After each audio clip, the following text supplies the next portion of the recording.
G'day, Kim. How are you? Hi. Oh, I think we're a bit all talked out, Oh, aren't I am. God, we both slump back there. Boy, it'll kill us if we slump like that. So we're going to sit up straight. Here we are, Friday workplace briefing after a whole morning doing local we? I government. know, it was fun though, wasn't Oh, it? so much fun, isn't it? We had Sarah Helwidge, Tim, Fantastic. just wonderful group of people Yeah. we're working with. But look, today, main topic, we're going to talk about this crazy bit of New Oh, South Wales draft legislation, which is a way that the New South Wales government covers up IKEA's complete failure in managing it and brings in stuff that tries to do away with the normal anxiety and depression claim, except for a bit of treatment. Yeah, no, Make people, when they're bullied or harassed. to have to actually stand trial to prove it. Oh, it's terrible, isn't It's it? awful stuff, but I'll get Kim to drill down on a bit more. But it is awful stuff. It goes, there's only one part that looks a bit like the Victorian bad behaviour. The rest of it is much, much worse. And my fear is, as we get Liberal governments starting to come in state governments, and that's the habit in politics, we get a federal one party and then we're inclined to get the other state parties. We'll see this draw back from psychological claims as a sort of mindset weakness rather than acknowledge we're actually harming people. Yeah. Anyway, well, let's get stuck into that a bit later. It is depressing. I thought we'd go to the Nanny State. Okay. Yeah, we'll go to the Nanny State next. Interesting case, the Dixon case, because it's not a very important case in the sense it's about a nanny who worked for someone, got paid leave. They gave her money to pay for things for the kids when they were doing it. She worked 5 days a week. But what it is interesting is that on such a small little thing like this, the Fair Work Commission rigidly applies its bundle of rights theory and says continuous expectation of work, paid for leave. The indicia suggest much stronger employment than contractor. Therefore, they're an employee. Yeah. Scared me. Anyway, that's that case. Let's get rid of that one, okay? I thought this orchestrated termination case, this is the Shum case. Yeah. This has been going on for such a long time. It has. It's gone up and down because of the problems with the evidence, the CEO and the chair in it. But in its heart, or a nutshell, this is a case about a person who was made redundant. Person made a series of complaints about the behaviour. During her employment. During her employment. And what this case really is, and this is why I love this case, this is failure to quarantine the decision maker. Yeah. There's no doubt at all in this case that accessorial liability was found against the acting CEO and the chair in relation to complaints were raised. It was a financial manager who complained bitterly about the way she was treated, complained bitterly about the financial hygiene in the place as well, and said she was treated badly. She was off on personal leave at the time because she said she was stressed. Yeah. Anyone with half a brain would have said, there's a red flag over this person. I don't think I should be the decision maker, seeing as she's pointing the finger at me. Yeah. Well, clearly the surgeon hadn't removed the dick from the forehead, had they? Because you just can't believe they were the decision maker. And I'm reading it going, who gave them that advice?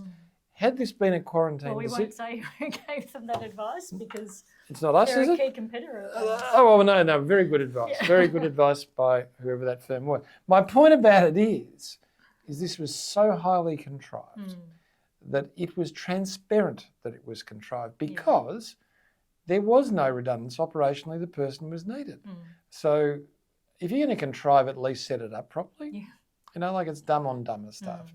But my point about this case really is it was always going to go, and by the way, it went really, really bad in the outcome for it because the CEO, the acting CEO and the chair were found to have accessorial liability and the claim did get up. Yeah. All that was needed to do was to find a third party who was clean of what the issues were in the past to make a decision. Not do it as redundancy, just do it as inherent requirements. Exactly. Do it as, there's so many different pathways that didn't have to be stupid. But my point about this also is that people keep thinking that a redundancy is the safe way to do it. I know, it's really not. It's not because it's all the time. Well, let's just start with the tax office.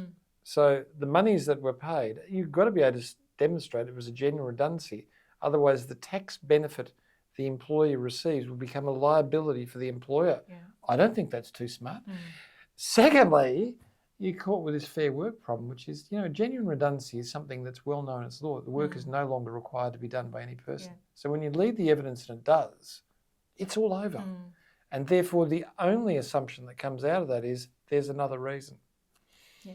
That's general protections, isn't it? Yep. Anyway, look, I thought it was a fascinating It case. was a I good thought, case. yeah, but I thought, gee, there's a lot of learning in that, and Yeah. really quarantining the decision maker and not thinking the redundancy is the easy way out. They've got to be the learnings, haven't they?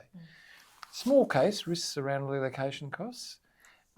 So this is the second time this council's been involved in 4 weeks. Yeah, the same thing. So clause in the contract that says if you leave our employment... Do you reckon you would have woken up after the first one? Yeah. Oh, just you know, Well, it's they just should something have that came to mind. Oh, we lost a case. Why run another one? Obviously, Even over obviously your money. brother's a solicitor. I don't know what the reason is, but you've got to be dumb after you lost the first one. Anyway, sorry. I control Can I myself. go now? You go now.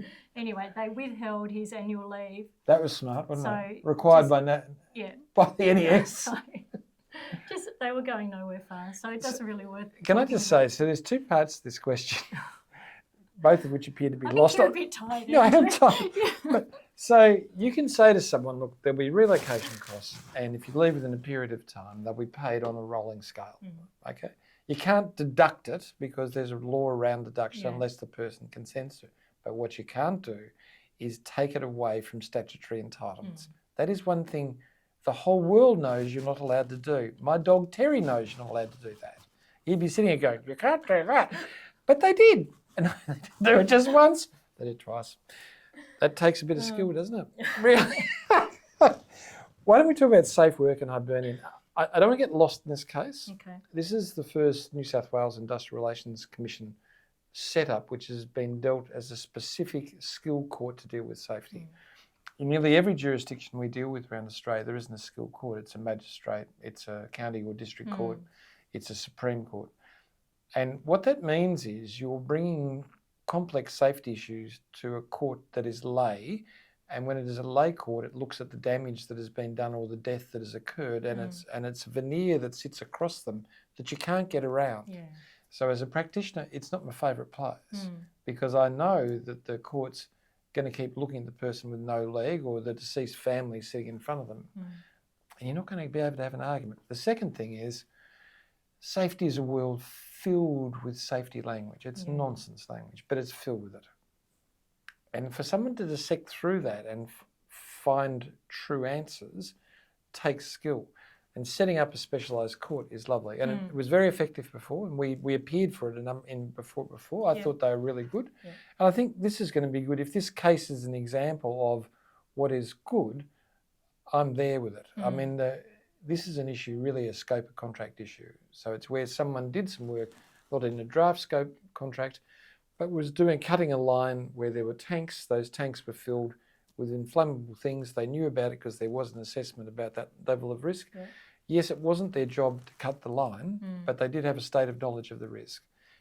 And their argument was, and this just shows, again, how flawed argumentation can be at times, their argument was, well, it wasn't within the scope of works. And you feel like typing "der" on their forehead, you did it.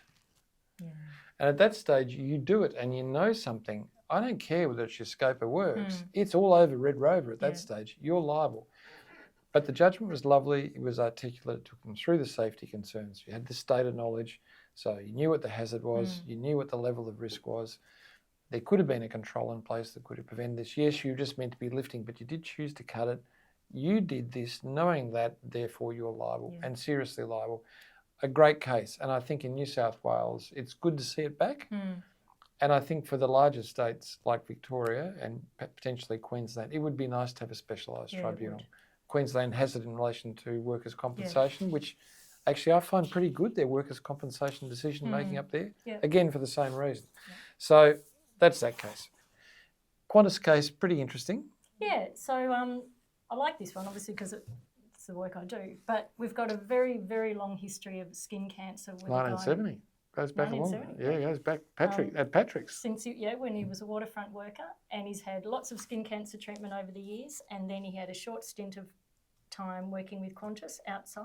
Can I just say, work with Ansett before that? I just wanted to say that. Nearly everyone in the world I know worked for Ansett. Anyway. Anyway, so he brought a claim for the aggravation of his skin And that was only cancer. 30 months that he was with Quantis? Yes. Yeah. Okay. Yeah. And they, of course, denied the claim, said it's all pre-existing, we had nothing to do with it, but the evidence showed lack of sun protection, lack of sunscreen. He was outdoors for a significant period of time, and that was On a enough. regular basis, Yeah, yeah. that And was enough. so can I just say, when you look at workers' comp legislation, once you have causation, it doesn't have to be 100% causation. Once you've got that causation and you're the last employee Yeah. for permanent impairment stuff, you're on it. Yeah. That's it. Yeah. And I think when we look at hearing, when we look at exposure to skin damage as two of the primary examples, it is really important if you're going to have someone working out in the sun, particularly with that understanding of an inherent requirement risk in the beginning, that you go, okay, let's have this guy assessed, let's know what he's got, let's give him directions and make sure. But he didn't even have the right equipment to protect him. No. Anyway. So can I just say with hearing loss claims though, because this is a really important point, if you are working in a noisy environment, you bring someone in, please have their hearing tested before they start work, provide them with the hearing protection, and then you will be able to defeat a hearing loss claim. You won't be able to do that unless you take those really important steps. No, and it's the same here. I mean, they should have scanned him. Yeah. Should have given him a mole scan, checked him over and make sure he was all right. They had the history before it. They knew what they were taking on. And they knew anyone from Ansett would have an injury claim, so they should have gone. Okay, let's go on. Can I talk? You're being very bad today. I am being bad today, and I'm trying to get better until it comes from another law firm. Oh, you can't. This just is the terrible, isn't it? Gee, I tell you what, we're a good law firm. I love that they. I love that they were called the People Shop. It's very fitting, really, isn't it? It is. So this is Reedy in the People Shop. I can't begin to describe how. I think the bit that you're put up in a hotel so you can work hard and made to sleep next to a female director as a woman. I don't care whether you're a man or a woman. That's pretty cheeky, isn't it? Don't you reckon? And the hours of work. I mean, we work hard, but wow, and we know when we're working. Whereas this poor woman, she had no idea. She just thrust into work all different hours, huge hours. It was awful. I just can't fathom it. It was so bad, you know, although she was paid over what is an entitlement. They did an examination, they gave her $8,000 because they reckon that was roughly what she's lost with all the hours she worked. But then when imposed over 28,000, 26,000 of penalties. But with payable to her, which I loved. Yeah, and that is a change that's happening regularly, is the penalties are being paid to the affected person. Went for a while, the ad diem claims where the penalties would be paid to the law firm for fees. Now we're seeing costs being given out on some occasions, but importantly the money is going to the person, which I like too. But I guess it's worth remembering, law firms are a place where people work hard. Everyone works hard in law firms. And the people who are standing behind the cameras here are people who work exceptionally hard, so they know what we're talking about. But there is crazy stuff you don't do. People must be respected. Their home life must be respected. They must have clarity about what expectations are. And yeah, we all work hard, but not the crazy stuff that went on there. So that is really something that is just right out there, isn't it? All right, we're up to our main topic now, Kim. And I want you to go through it because you know it better than me and it's your skill. But can I just say to you, I know this is not law, okay? This is a disclosure document where people can say what it is. And I know they went down by $2 billion last year. And I know there's a new government that wants to turn back the Dickensian times on how we work people, apparently. But this is crazy. Yeah.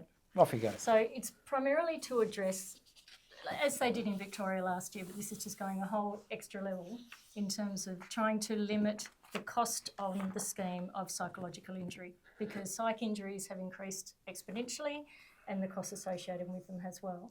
But I can't believe if this gets up, it will just be a crime, I think. So people can't bring a claim for workers' comp for bullying and harassment, this if it goes through, unless they get a ruling from the Industrial Relations Court that they have been bullied or harassed. So they need an order that they have been bullied and harassed before they are able to bring a claim for bullying and harassment in the workers' comp scheme. Now, I just want to run this past you because I think it's an argument. At a federal level, under state discrimination law, if I treat someone differently as a result of them making a complaint, victimisation. It's called victimisation. Now, if the evidence is sufficient to satisfy an insurer that there has been bullying or harassment, why is it that you have to go and run the cost and expense of a trial to vindicate something which insurers have been doing for the last 40 years? But how damaging is that going to be to the terrible. individual? And delaying and expensive. So I go to bring my psych claim and I'm 2 years later having an argument in the Industrial Relations Commission to prove that I'm damaged. By that stage, the person's life is devastated. Because we all know in psychological injury, it is the speed at which you address it, which is the key. And here we're doing something that will prolong the exposure to the pain. And can I say litigation on a personal level? Hurts, harms, it's constantly in your thoughts. So damaging. Anyway, that gets better, don't worry. So they're changing the definition of psychological injury to make it more in line with Victoria. That's all okay. They're introducing... Well, it sort of is, and so that's to cut out the burnout claim type argument. Yeah. But they go much further than cutting out the burnout claim. We'll come to that in a second. Come to that. But then I've got my notes. I need to follow my notes. You need to follow your notes. You're going to talk to me about reasonable management action and the rubbish in that? Well, they've brought the same definition within Victoria, but I don't know that this is such a rubbishy argument because so many claims in Victoria are accepted on perception. And I've sat in front of many an insurer and they say to the employer, you've done nothing wrong, but the employee perceives that you have. And claims have been accepted that really shouldn't have been. And so they are introducing a defence based on perception of reasonable management action. So I actually think that's going to be a good thing if that does come in. Funny, isn't it? It is the subjective element of it underwrites the whole scheme. But I see so many claims get accepted. I know, but remember, can I just say to you, I know you do, but we're pathologists, okay? You and I sit after people are damaged. Does that make sense? We don't see the thousands of claims that go through day to day. And the issue is if a piece of legislation is designed to deal with 1/100% of the issues, it's flawed. So remember, this will be used for more than what we see. This will be used much more for people who are quite genuine. And that's the part that I object to. When you create laws because of exceptions, you create exceptional laws. And it means many more people are harmed by it. So I think the Victorian one is bullshit, and I think this one is as well. Yeah. Well, it does get worse. Yes, it the does. Psychological injury must be caused by a relevant event. Or and what are the events though? They're horrible. Violence, criminal conduct, bullying and harassment. So in other words, for what we know, around about 90% of psychological injuries aren't caused by those things. They're caused by aggregational damage through poor leadership and design. That is actually why New South Wales was the very first to introduce the psychological hazards legislation. That bit of evidence, not these things, the aggregational nature of leadership and design errors that harm people and they can't recover from because they're not once-off incidents, they're built up over time and the people are destroyed. So it gets around the very safety legislation, what's designed to protect. It's crazy that you have the same regulator doing both and they just, I can't think of the word, you know what I mean? Well, it's incompatible is what it is. Yes, that's the word. So I still got the word for incompatible. There you go. And to deal with work pressure, all they're allowing for that is that an employer will So that's a new disorder. A new disorder. Which is everything else. Everything else. And all they get from that is the employer's liable for 8 weeks of medical treatment. So, they're just... If this comes through, it's going to just damage so many more people than what it's just trying to save some money for the scheme. The net result is that people will get around it through the creation of physical disorders, which is what, here in Victoria, where the changes came through in definitions using DSM-5 as the basis for it, all the doctors started using diagnosis from DSM-5, so all the claims were accepted. So we saw an original drop in claims go back up.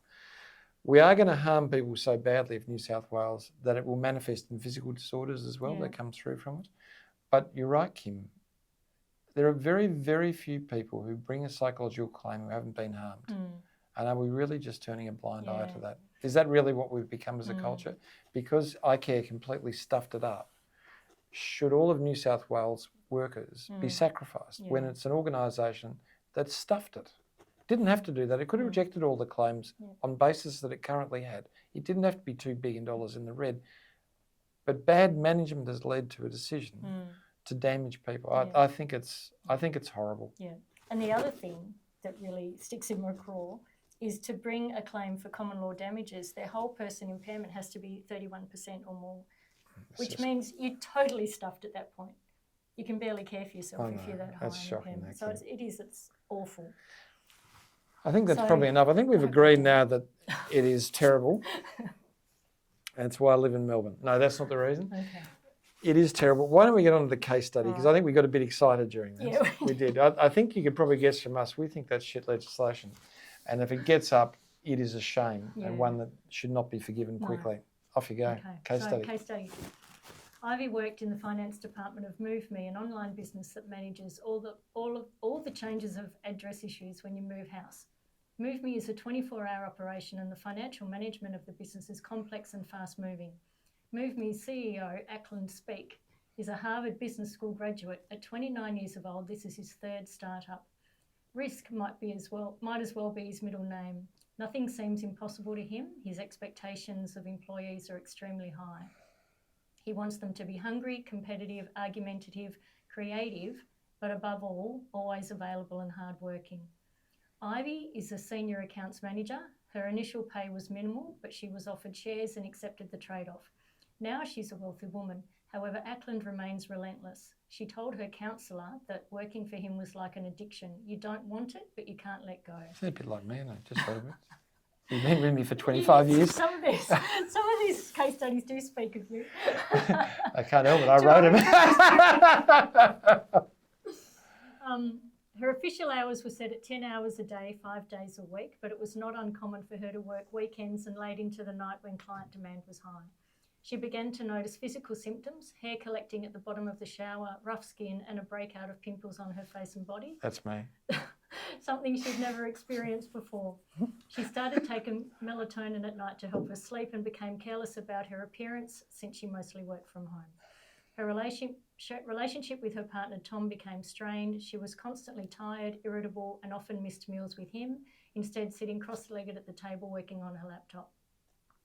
When she asked Ackland to introduce a bit more structure into his work planning, he told her that if she couldn't handle it, she could leave.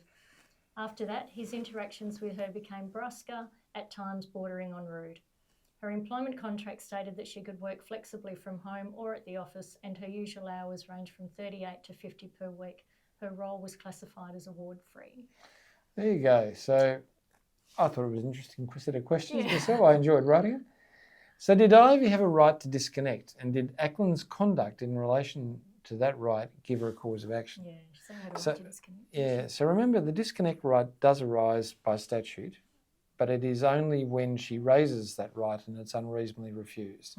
And then if you were treated adversely, there's a general protections claim that arises. So the short answer is this is a lay down misere on a general protections claim for that disconnect. But what I want to say about the right to disconnect is it's not something you could just have until you raise it and it's rejected on business grounds, and those business grounds are insufficient. You don't have a right to disconnect, which means what do you need to do? In this case, the contract had to say these are the reasonable hours of work, these are the expectation, set it out. That gets over the first part of the right to disconnect. The second part is there is a policy and process that sits behind it that governs that. But the problem is that our friend here, Ackland, didn't give a damn about any of that. So when she raised it, he had no business basis at all, no structure to work from. He was stuck with what he had because he was requiring her to work beyond what his contract said. So a good one. Okay. What's two? Would Ivy have a viable workers' comp claim in Victoria, New South Wales or other jurisdictions? What if New South Wales changes its law? Hang on. What if New South Wales changes its law as proposed? Okay, over to you. Now, you would have made some notes on that, I would have thought. I did.